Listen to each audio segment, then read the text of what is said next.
आगे बढ़ते बात करें, हमाद असर तहरीक इंसाफ के मरकजी सेक्रेटरीट पहुंच गए हैं। मीडिया से गुफ्तगू में हमाद असर ने कहा कि कल मुझे बानी तहरीक इंसाफ का पैगाम मौसूल हुआ है कि अब आपके बाहर आने का वक्त हो गया है। यहाँ से पेशावर जाकर कबल अज़ गिरफ्तारी जमानत लेकर अदालत पेश होऊंगा। सहाफ़ी ने सवाल किया कि क्या तमाम रूपोश रहनुमा बाहर आएंगे।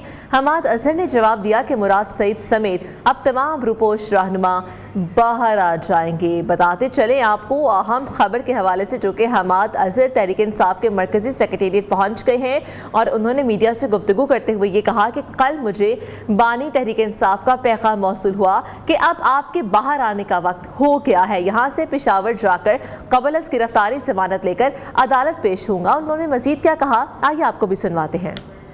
अल्लाह की सिक्योरिटी मैं पेश हूँगा, अपना मुकदमा लड़ूंगा और इंशाअल्लाह ताला ये जो जबर का और ये जो जुल्म का मौसम है, अब हम इसके आगे किसी सूरत भी झुकने वाले नहीं। कब से सर, कब से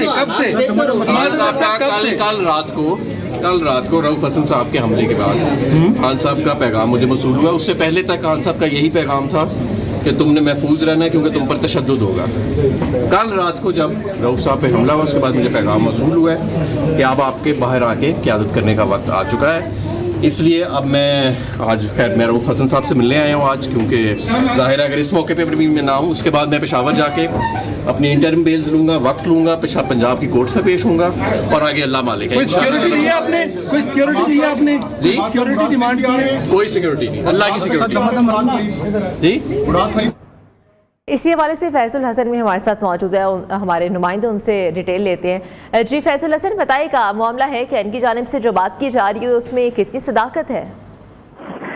जी बिल्कुल, जो पाकिस्तान तहरीक इंसाफ के रूपोश रहनुमा थे हमाद अजहर, वो आज पाकिस्तान तहरीक इंसाफ के सेक्रेटरीट में मौजूद हैं और इस वक्त जब पहुंचे, जब उस वक्त प्रेस कॉन्फ्रेंस हो रही थी, रऊफ हसन ने प्रेस कॉन्फ्रेंस की और उस मौके पर वो पहुंच के उनका कहना था कि आज मैं रऊफ हसन से मिलने आया हूँ और बानी चेयरमैन का कल मुझे पैगाम मौसूल हुआ है, जिसके बाद उन्होंने कहा है कि अब आके जो आप खुद पंजाब में लीड करें। और आज ही अभी पेशावर जा रहा हूँ, जिसके बाद मैं वहाँ पर अपनी जमानत लूँगा और जमानत के बाद बाकी जो है अदालतों में अपने केसेस को फेस करूँगा, क्योंकि मुझ पर जितने भी केसेस किए गए हैं तमाम झूठे केसेस हैं, मैं किसी में मुलविस नहीं था और मैं अदालतों का सामना करूँगा। मैं बेकसूर हूँ और मुझे इंसाफ मिलेगा और मेरी अपील है चीफ जस्टिस से कि वो हमें इंसाफ फराहम करें और जितने भी रूपोश रहनुमा हैं पाकिस्तान तहरीक इंसाफ के, वो तमाम के तमाम अब सामने आएंगे। ऐसा तमाम रहनुमा जो हैं अब सामने हैं। अब वक्त आ गया कि हमें बाहर निकलेगा और मुझे बानी चेयरमैन का जैसे ही पैगाम मौसूल हुआ तो मैं सामने आ गया हूँ। मैं आज ही जा रहा हूँ पेशावर, वहाँ से अपनी बेल जमानत के लिए अप्लाई करूँगा। जैसे मुझे बेल मिलेगी मैं पंजाब का रुख करूँगा और अदालतों में अपने आप को पेश करके अपनी जमानत के लिए अप्लाई करूँगा।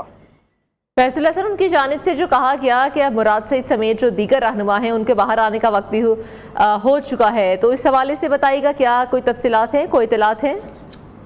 जी बिल्कुल, उनसे जब सवाल पूछा गया कि जो रूपोश रहनुमा हैं तमाम वो बाहर आ जाएंगे जिसमें से मुराद सईद, तो उन्होंने कहा है कि सब तमाम रहनुमा शामिल आएंगे बशमूल मुराद सईद। अब ऐसा उन्होंने कहा इतने भी रूपोशों का वक्त आ गया कि हमें बाहर आने का, जैसे हमें बानी चेयरमैन के हम पैगाम का इंतजार कर रहे थे, मुझे कल पैगाम उनका मौसूल हुआ, जिस वजह से मैं आज सामने आ गया हूँ। कल उन्होंने कहा कि उनका पैगाम मौसूल हुआ है। उनको बहुत शुक्रिया अपडेट करने के लिए फैजुल हसन।